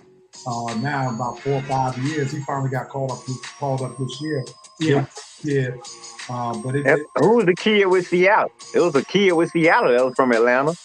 I forget his name, but I think that guy's doing well. He's doing well for Seattle. But we'll see. Let's move on to the next one. Brett Favre sued by the state of Mississippi. We know that he's trying to take welfare dollars to build stadiums up in Mississippi What you got, Red? I'm glad this is happening. It should happen. I mean, this guy deserves every penalty and punishment that he got coming, and he still refuses to take any accountability for what he's done. Still trying to deflect blame. I didn't know. I wasn't aware. Yeah, yada yada yada. You knew it. That's why you didn't want nobody to know about it. That's why you called the lady saying, "Is anybody gonna find out about it?" You knew you were doing something wrong. I believe it. Everybody else believe it. So sorry, Bob. You're not gonna talk your way out of this. You're not gonna lie your way out of this. You're not gonna all shucks your way out of this. What? Me? No, no, no, no. So you're guilty, and the state of Mississippi is coming for you, and they should come for you. Good props, state of Mississippi. Get that money back and make this guy suffer. Man, this story has reached complete joke status. I mean, what are you waiting on with Brett Favre? Anytime you should associate the name Brett Favre, you've seen where the money has been misappropriated, or you should have that proof by now. But what I don't understand is they keep talking about Brett Favre, and rightfully so. But why is nobody talking about the $1 million man, Ted DiBiase? He in this thing too. Get the $1 million man. He got the money. Get him too. Mr. President. I think they coming for them all, Coach. Yeah, I think this scandal will be a sad legacy to what he had as a stellar career. And a lot of people didn't realize, as a sports fan of Atlanta, he was once an Atlanta Falcon. We see how that worked out. And then he went on to do his thing. And this is not his first scandal, but this is his worst one. And the sad part about this whole thing, the cover-up is actually worse than the crime itself. No doubt about it. Agree. Because he got political help on this. And but she in jail. So she ratting now. Well, you got a governor's help as well. So yeah, him too. All of them about to go down. The VP said Brett equals trash. Then Mark said Brett Favre should be in jail, but he has the complexion for the collection for the protection. I like that. Sure enough. Jill, you finally got a good one, Big Dog. I like that one. I think it's going to end badly for Brother Favre. It's going to really tarnish his football legacy. And this should be a lesson to future players that you're not above the law, man. You can't be doing this kind of crazy stuff, taking welfare dollars for your own benefit. All right, on to the last subject for our 5 for 5. Basketball, Lakers, Nets, Sixers. Who blows up first? Coach, I'm sure you're glad to go first so you can set the tone for this topic. Who blows up first? We know that the Lakers have not yet won the game. The Sixers have won 2 games. They won their second game yesterday. And the Nets are struggling. So who blows up first? Disregarding a lot of stuff, this could almost be a tie. Because especially with the Lakers and the Sixers, because you got 2 perennial playoff teams that are struggling right now. Of course, you got 70-something games to go. But just like you said, okay, the Lakers got issues with Davis not playing and Westbrook and so and so, and the whole team shooting under 30% from the 3-point line. You said the Sixers, Doc Rivers, that somebody lit a match under him because he's starting to feel the heat for all that talent he has, and they're struggling. And then the Nets, who thought they would come out, Ben Simmons, then you got Kyrie every week acting like he doesn't know the earth is round again and making stupid statements. So it could almost be a photo finish who blows up first, because all of them got issues. And I mean, make your prediction. Who blows up first? Sixers. I think they get Doc Rivers. And if they don't win soon, Doc might be in trouble. Oh, my bad. I forgot your solo layout. All right, Mr. President, go ahead. Oh, this will be an easy one for me. I'm taking the Lakers. And it all starts with, I'll say it like this. Anthony Davis, he's Greg Oden 2.0. He's softer than Porta-John tissue paper. And the sad part is you're stuck with LeBron. Yeah, he'll get the scoring record for all-time leading scorer, but it'll be all for naught. Just go ahead and implode everything and try again. Red. Uh, Coach had a very creative point that all three of these teams don't look like it's gonna end well for all of them. I agree. The Sixers burning up Doc Rivers' seat. The Nets, no telling where that's gonna end. Not pretty. But I'm with Thomas. It got to be the Lakers because we the one that don't have any wins right now. We're the team that really needs to ship out everybody and start over. And I know I'm on Coach boy Westbrook a lot, but I will give Coach this reprieve. You're right, man. It's more than just Westbrook. It's all of it. It's the whole team. I finally give you that. Westbrook has got to go. 80 has got to go. And unfortunately, LeBron needs to go. All of it. We just need to clean house and start over. I'm done. I mean, I just cannot keep faking the funk. This team ain't working. We need to get as much as we can for all of them. Whatever you can get for AD, LeBron, and Westbrook. Get it. I'm done. Clean them out. Start over. Blow it up. Get some young draft picks because this thing don't work. And LeBron, trust me when I tell you, buddy, you don't want to be breaking Kareem's record in a Laker uniform while we losing like this, man. You should be the first one to be asking out because it is not going to be the. All right, Red. That's 1 minute and 30 seconds. Sorry, All right. Alexis said the Lakers will blow up first because they're a disaster right now. Sister Brick is a kaleidoscope of blow up, but the Lakers is who I choose. I'm add my little 2 cents real quickly. Number one, I think it's sickening that AD has seen so many players ascend beyond him, which has not allowed him to light a fire. He was once regarded as one of the top players in the league. The Greek Freak was not rated above him. Joel Embiid was not rated above him. My man in Denver, Jokic was not rated above him. And all of these guys have not just gone past him. They have blown by him. And I mean, there's nothing that has lit a match under him. And really, he's the biggest reason why the Lakers are in trouble because he was supposed to be the one to offset all of the troubles of the Lakers because he was supposed to still be an elite player. And he is no longer an elite player. That's the biggest problem that's going on in LA. And I think Jeannie Buss is really being petty right now. This is why I say she's being petty. Like, okay, LeBron screwed up asking for Westbrook. But just like Colin Cowherd said on the Herd this past week on Fox, you don't wallow in the mistake. Mm-hmm. You got to move past it. Mm-hmm. And you should have moved past it during the offseason. Mm-hmm. Should not have come into the season saying, well, since you got Westbrook, when you know that doesn't work, don't bring him back to try to rewind the tapes for the new season. That's just yeah. Like unless Westbrook has found the shot doctor and he's shooting 40% from the 3-point line, there is no reason to bring him back. And it's almost like this is what you wanted, LeBron. Here, we're gonna stick it to you when you sticking it to yourself. Yeah, as the Lakers own. So that's just dumb and short-sighted, and they should be making moves ASAP because right now they may not make it the play-in to be able to make a big move. They're not making the play-in. They're trying to win a game. Yeah, so you better make a move within the next week if you're trying to salvage this season.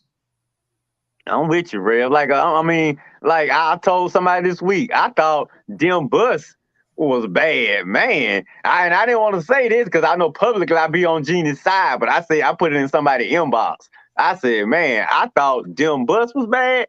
Jeannie Buss, she looking like a bigger airhead than her brother.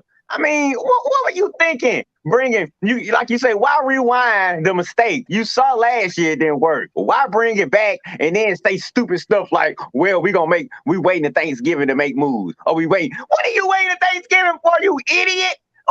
The season has begun. We are losing.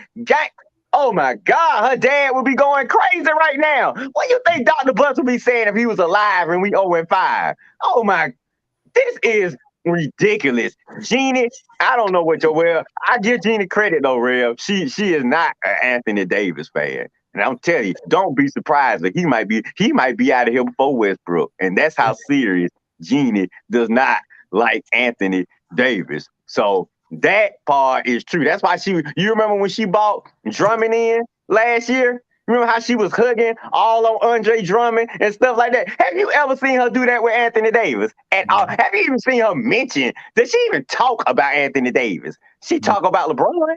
And if she even spoke to this guy in the facility, it would be news. She is not an Anthony Davis fan, so I'm telling the world, don't be surprised if that brittle Greg Oden wannabe is the first one up out of here. I'm just saying, but we got to get rid of them all. It's just time to start over in Lakerland. Let LeBron finish his career wherever. I'm just saying, LeBron don't need to finish his career with the Lakers.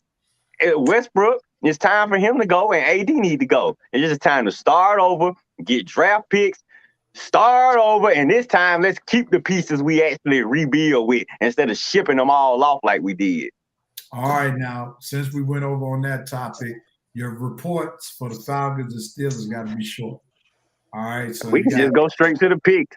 All right, Coach. We're gonna skip your reports this week, okay? Coach, I wouldn't have but one statement anyway. Okay, they lost. They lost again. That's no, TJ Watt is expected to play Sunday. Okay, so I don't know why. Okay. All right. Yeah, and my fast report is we just got the division game. We better win Sunday. Division on the line. All right. Well, since y'all did that, here we are on NFL Picks. Thank y'all for cooperating with the program. Here we go. This is where we are. Red, man, is just whatever his deal is doing, they're doing a good job because he's picking it. He added something special to the mix. This time y'all blaming it on the weed. Reb went 4-3 in first place, 50-35-1. Reb went 4-3 with them. I'm 48-37-1, 2 games behind Red. Coach, that I tell you, that pandemic, the masks are coming off. Wow. Stay tuned. 47-38-1, and Armani, poor Armani, 3-4, 34-51-1. So that's where we are. Hey, Reb. Yeah. See, now I got you. I want to thank you because if I can come back and take the lead and win, you can't use the COVID anymore. You just dismissed it. You can't use it anymore. But guess what? That's not going to happen. So let's move on. That's why I said if I come back. If that won't happen though. All right, let's move on, man. Let's get to these picks. The president is going to join us with the picks today. Let me get some good pick music. He'll probably pick better than our money. I can see that. Let's do it. Red, it's on you since you're in first place, number 1. Here we go. We'll start with the Patriots versus the Jets. Who you got, man? All right. I don't know what Bill Belichick was doing with this quarterback carousel. He played it at home versus Chicago this week, but it completely messed his team up and eventually cost him the game. But it's not going to help him this week versus the Jets because whichever quarterback he plays, the Jets going to put something on him. Quentin Williams is an early candidate for Defensive Player of the Year. That boy has finally showed up to anchor that defensive line. The Jets defense is finally playing like a Robert Salah defense. I love the Jets. I love what they're doing. That defensive ball. Now, they did lose their best playmaker and Breach, the running back. But I think they traded for James Robinson for Jacksonville. He's a solid player. Zach, with the quarterback, whatever your name is, just keep managing the game. Don't screw it up. The defense and the running game will save the day. I'm taking the Jets because the Jets finally have figured it out. Play to your strengths. Defense, running the ball, timely passing. Jets. Coach, what you got? I'm going with the Patriots because that loss of Breece Hall is going to be big. They ain't feeling it yet, but they're going to see. Robinson is good, but he's not Breece Hall, and he can't do a lot of things that Hall does. And Wilson, they get Mac Jones back after Belichick, made it look stupid. That no more Brady Zappi or Bradley Zappi, whatever his name is, Zappi Appy, Bailey Zappi. So Patriots. I'm gonna go with the Jets as well, man. I think Michael Carter's a good substitute for Reese. He ran the ball well before they drafted Reese, and I think he's more than a comparable replacement for Reese. So I like the Jets running game. The Jets defense is comparable to the Patriots defense, if not better. They're at home. I like the Jets. I'm believing in Robert Saleh, what he's doing in New York. So give me the Jets. Taking the receipts. Checking them off in the receipts, baby. Who you got, Mr. President? In years past, this would have been a runaway game for the Patriots, but even looking at their present line, -2.5, that is way too close for what New England Patriots can do. I'm going with the Jets. They're going to run away with it, and after the game, they're going to be selling "Where is Mac Jones" and his phone number across a T-shirt. All right, Giants versus Seahawks. Who you got, Coach? Good. Giants will keep that winning streak up. He's not Danny Dimes because he's not throwing in straight. He might be Danny Dash because he can run like a crazy person. So Giants keep the winning streak up. I like what Geno Wilson is doing. Very good. What's his name? Geno Smith. Geno Smith. I was thinking about Zach Wilson for the Jets. But yeah, I like what Geno's doing, but I think the Giants are doing something special this year. They can put up some numbers. They have a decent defense. Saquon Barkley is finally living up to the hype. So I'm going to go with the Giants to beat the Seahawks in Seattle. Who you got, Mr. President? I'm taking it in. I'm beginning to smell something. Seattle in the upset. Any reason why? Don't have a reason. It's a feeling. Winning is an odor. They ain't got it.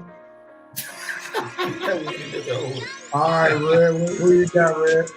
I'm with the president. I'm taking Seattle. I love what Geno Smith is doing. Now the Giants, I love the Giants too. So this is a tough one for me.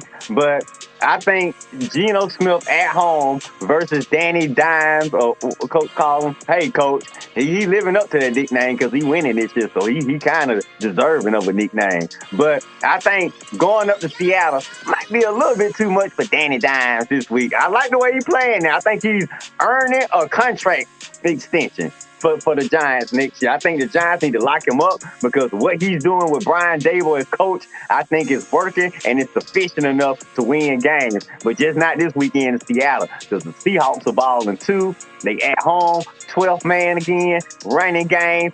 Pete Carroll is looking like a genius for getting rid of you-know-who. Seattle at home. I'm taking them at home versus the hot Giants team. All right, on to the next game. It's on me, Bears versus Cowboys. I really like what I saw from Justin Fields this past Monday night against the Patriots.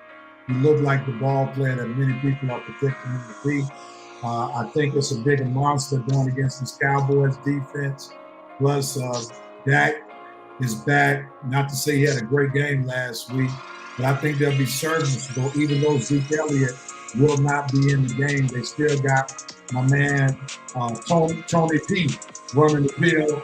So give me the Cowboys to win at home. Who you got, Mr. President? I'm going to go with your line of thinking. Even though Zeke Elliott is not playing, they have enough pieces to make it happen. I'm going with the Cowboys. Girls. The Cowboys got Micah 11 from heaven, like the Skip and Shatter video. So I love that right there. That's a nice video. But Micah 11 from heaven is playing. Chicago, that was a great win in New England, so we can't even take that away. Justin Fields really showed me something. And I was going to ride with Chicago, but like I say, that Dallas defense is the strength of their team. So the strength is going to be there, and Dak can make a few plays at home. I mean, just to win the game, we just got to manage it, make a few plays at home to win the game. If it was in Chicago, my pick might be different, but since it's in Dallas, and that defense is going to be ready, and all Zach got to do is just make a few plays to win the game. Dallas. Coach. Just in case y'all didn't know, it came out late Friday. Michael Parsons is questionable for this game with shoulder injury. He's questionable. He may give it a go, but will he be effective? We'll see. I just don't think the Bears have enough weapons. That's why I got to go with the Cowboys. All right, on to the next game. Mr. President, it's on you. 49ers versus the Rams in LA. Who you have? In LA? Yes, sir. Finally, somebody else can start with a good one. Woo! Man, this is going to be a close one.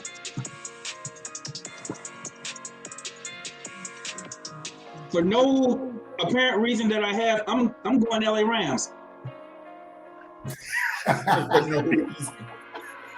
He said no apparent reason. Well, there's no need for me to ask for what reason. Okay, I got you.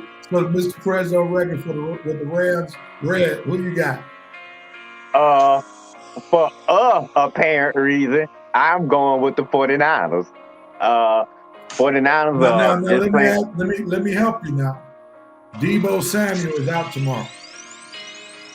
Oh, I don't get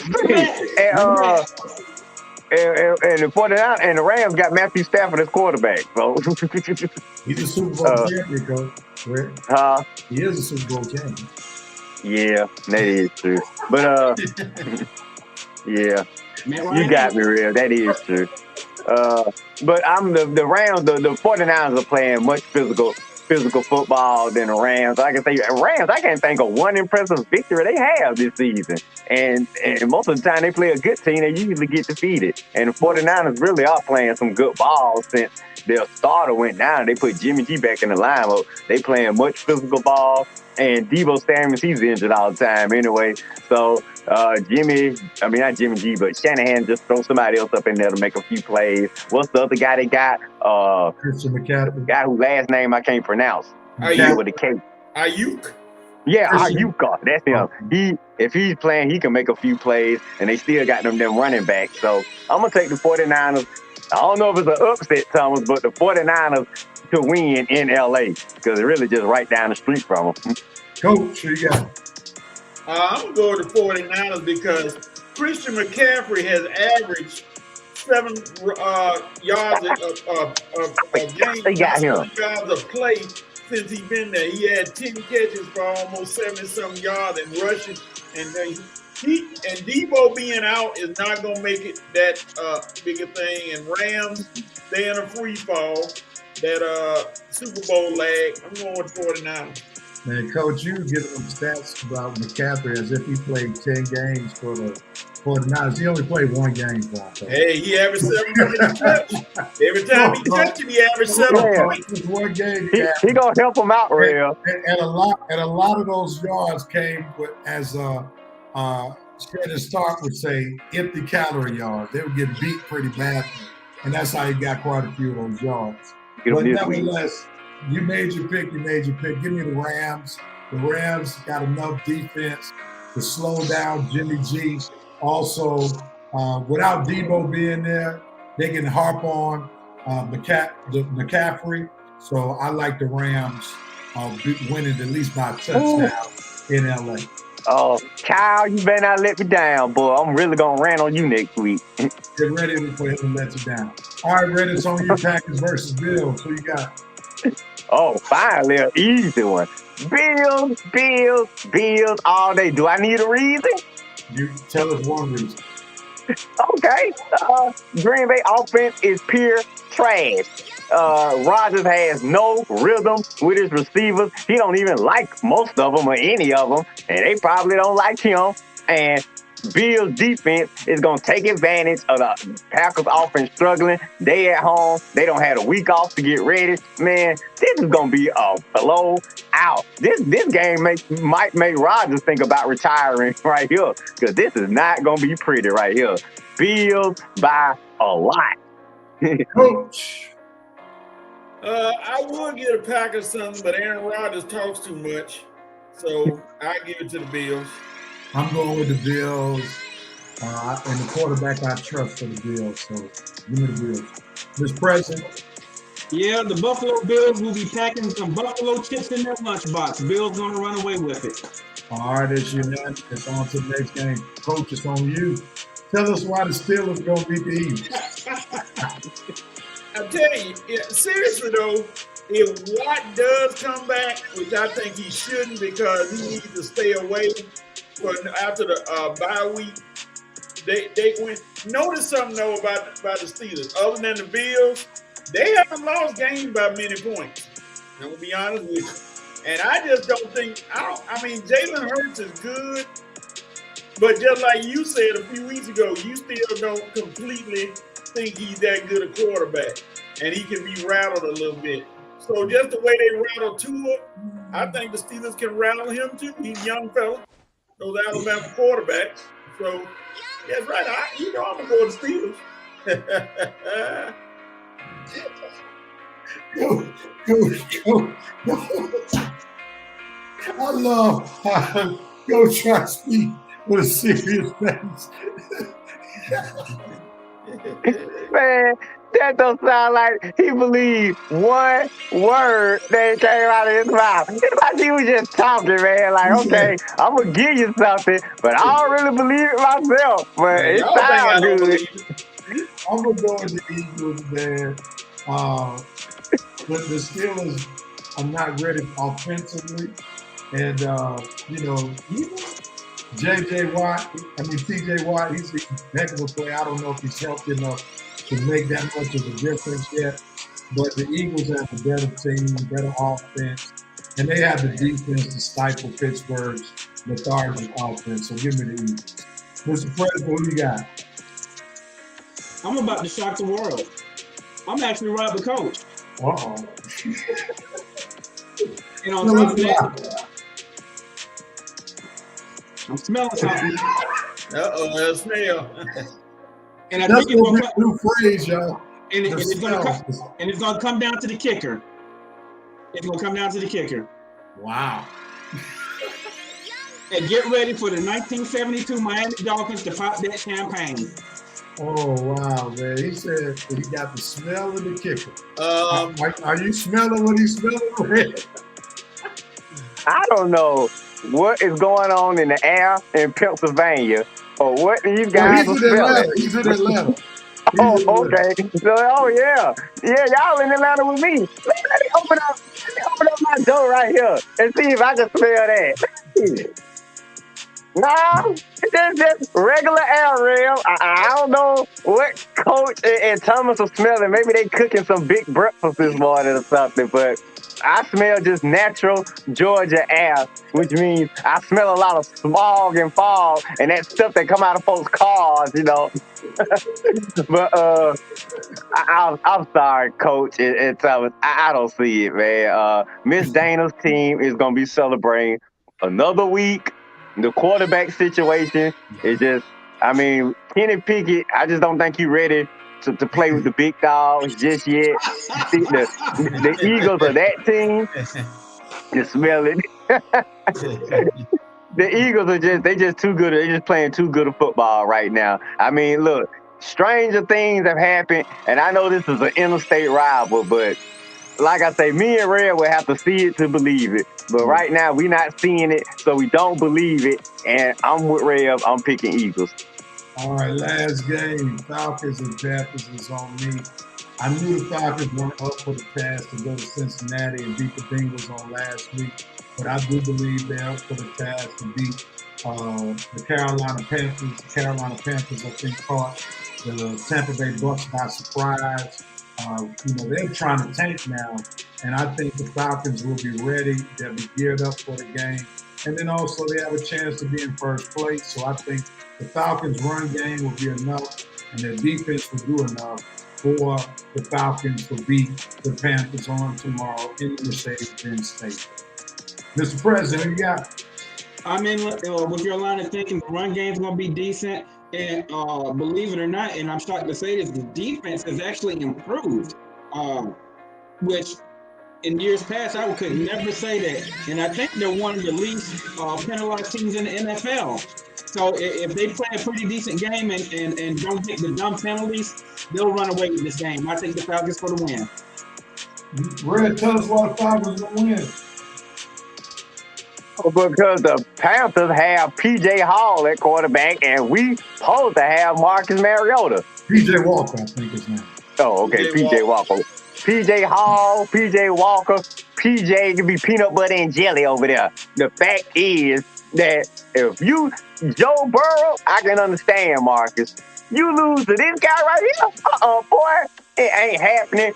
It better not happen, okay? Falcons got first place on the line, and Marcus, you better show up. The defense just plays solid enough for us to win, but I'm going to need my passing game to show up too now. I know my running game is top 5, but, Coach, you have got to show that we can pass the ball effectively for teams to really respect us. So I'm going to need my passing game to show up just a little bit.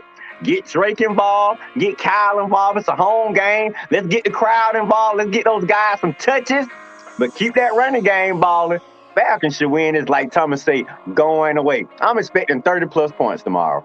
Let's go. Rise up. No excuses. Go Falcons. Coach, in this part. This one is going to be a surprisingly closer game than people think. But what kind of mess is this if the Panthers somehow luck up and win and everybody in the division is tied for first place? That would be very interesting. The Falcons, all they need to do is be able to throw the ball down the field.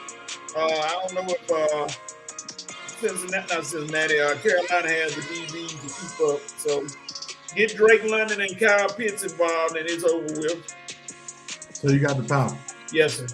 Hey, we got a good young hoe on our team. Hey, Dante, what you mean it's funny that we scoring 30-plus points? You trying to say your defense is that good?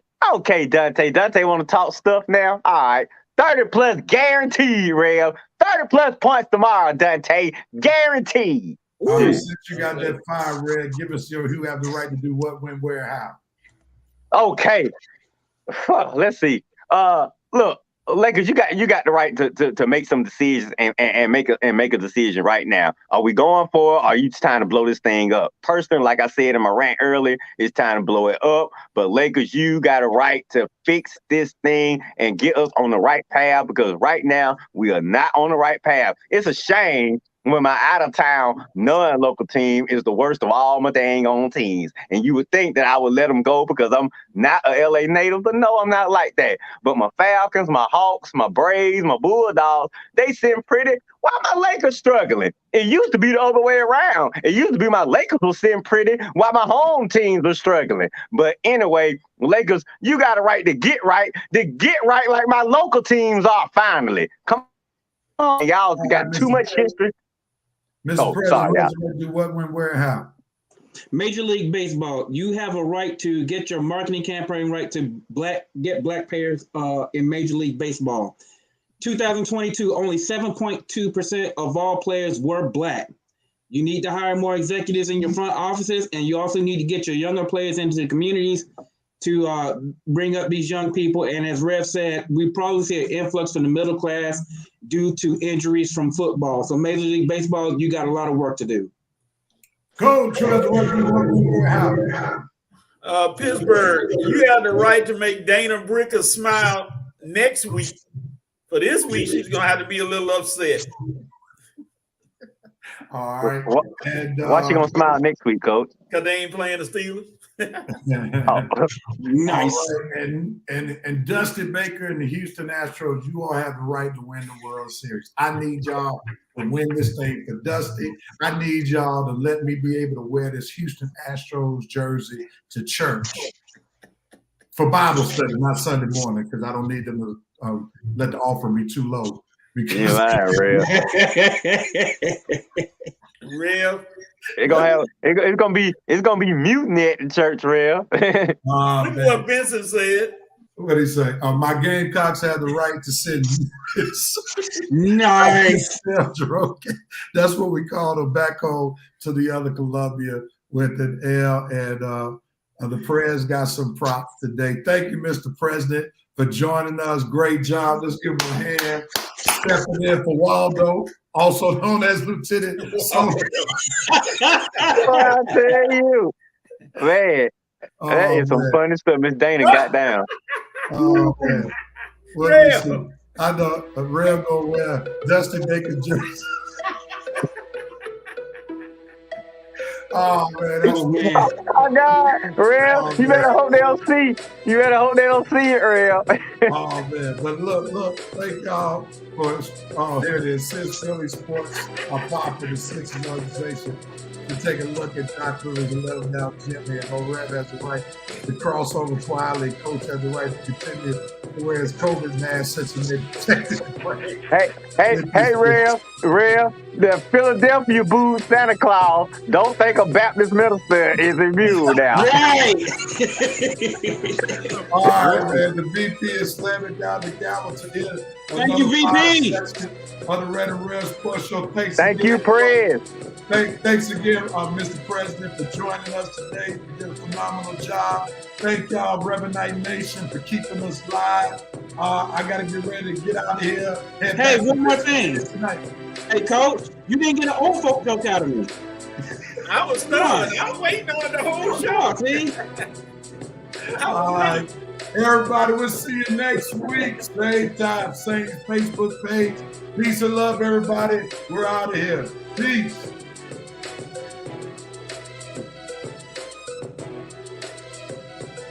Why Red look like a matchstick?